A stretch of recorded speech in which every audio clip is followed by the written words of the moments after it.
Sebentar lagi Anda akan mendengarkan podcast islami.co. Assalamualaikum sahabat Islami. Selanjutnya, kisah yang akan Zakia bacakan adalah kisah sahabat Nabi SAW yang lebih mementingkan istri daripada ibunya sendiri. Nah, kisah ini ditulis oleh Kak Ahmad Mundir dalam artikel islami.co. Seorang sahabat Nabi SAW yang bernama Alqomah saat itu sakit parah. Ia menyuruh istrinya menemui Nabi SAW. Singkat cerita, baginda Nabi SAW mengutus 3 sahabat untuk menemui Alqomah. Ketiga sahabat tersebut adalah Ammar, Bilal, dan Sohib. Kemudian, Nabi SAW berpesan kepada 3 sahabat tersebut untuk menuntun Alqomah supaya dia bersyahadat. Ketika sahabat itu berangkat menuju kediaman Alqomah, mereka mendapati Alqomah dalam kondisi detik-detik nafas terakhir. Lalu dituntunlah untuk bersyahadat. Sayangnya, Alqomah tak mampu mengucapkannya. Mereka pun pulang dan mengadu kepada Nabi SAW. Nabi SAW pun bertanya, apakah di antara kedua orang tuanya ada yang masih hidup? Oh iya, Rasulullah SAW. Alqomah masih mempunyai ibu yang sudah tua renta. Lalu Nabi SAW menyuruh salah seorang sahabat untuk menemani beliau menemui ibu Alqomah. Wahai ibu Alqomah, berbicaralah dengan jujur. Jika tidak, maka akan datang wahyu dari Allah yang akan menceritakan apa sesungguhnya yang terjadi. Bagaimana keadaan anakmu Alqomah, wahai ibu?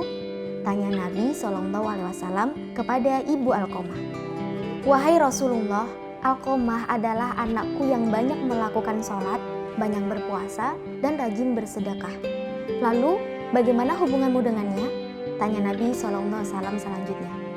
Duhai baginda Nabi SAW, aku sangat tidak menyukai. Nabi SAW pun bertanya penasaran, kenapa ibu? Ibu Alqomah pun terdiam sejenak. Lalu mulai meneruskan perkataannya. Anakku Alqomah selalu mendahulukan urusan istrinya daripadaku. Rasulullah SAW kemudian bersabda, jika ibunya Alqomah ini membenci anaknya, maka lisan Alqomah akan tertutup untuk bisa bersyahadat. Wahai Bilal, pergilah, tolong aku dicarikan kayu bakar yang banyak, perintah Nabi SAW kepada Bilal.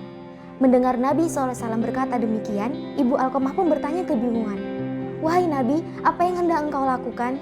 Rasulullah SAW menjawab, aku akan bakar anakmu dalam bara api.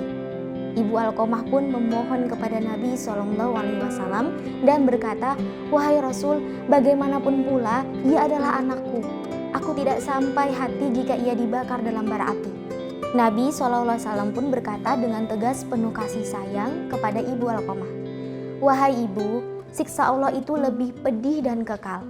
Sedangkan api dunia lebih ringan daripada api akhirat. Jika sekarang ibu ingin Allah mengampuni Alqomah, maka berilah keridhoanmu kepada Alqomah. Demi zat yang mana pribadiku dalam genggamannya, sholatnya Alqomah, begitu pula puasa dan sedekahnya takkan ada manfaatnya sama sekali selama ibu tidak meridhoi Alqomah. Akhirnya ibu Alqomah berkata, wahai Rasulullah, aku memberi kesaksian kepada Allah, malaikat dan semua orang Islam yang hadir di sini bahwa aku telah meridhoinya atas anakku Alqomah.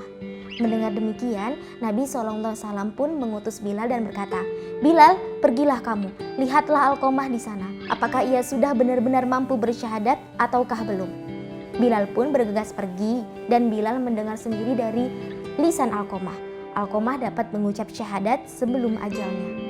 Alqomah meninggal di hari itu juga. Kemudian Nabi SAW melayat, mendatangi jenazahnya, menghafani dan menyolatinya.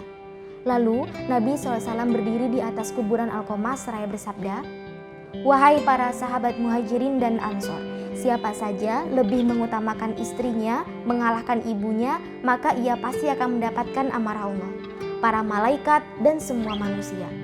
Allah tidak akan menerima sedekah dan keadilan orang itu kecuali jika ia bertaubat kepada Allah serta ia kemudian berbaik budi lalu meminta ridho ibunya. Setelah selesai, Nabi SAW pun naik ke atas mimbar yang terdiri dari 3 anak tangga. Setiap naik 1 tangga, beliau berkata, amin. hingga naik satu tangga lagi, amin, sampai tangga yang ketiga. Baginda Nabi SAW kemudian menjelaskan alasan beliau mengucapkan amin yang baru saja dilakukan. Dan Rasulullah SAW bersabda, baru saja Jibril alaihissalam datang kepadaku. Dia berkata, hai Muhammad, sungguh celaka apabila ada orang yang menemukan bulan Ramadan, sedangkan ada orang yang sampai-sampainya dosa yang ia miliki tidak diampuninya oleh Allah Subhanahu wa Ta'ala. Kemudian Nabi SAW bersabda lagi, usai mengatakan itu, Jibril menyuruhku untuk katakan amin. Lalu aku menurut berkata amin.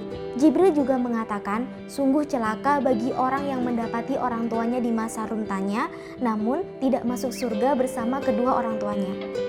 Katakan amin, lalu aku menuruti saran Jibril, dan aku berkata amin. Jibril juga mengatakan, celaka bagi orang yang disebutkan nama Nabi SAW di sisinya, namun orang itu tidak membacakan sholawat kepada Nabi SAW.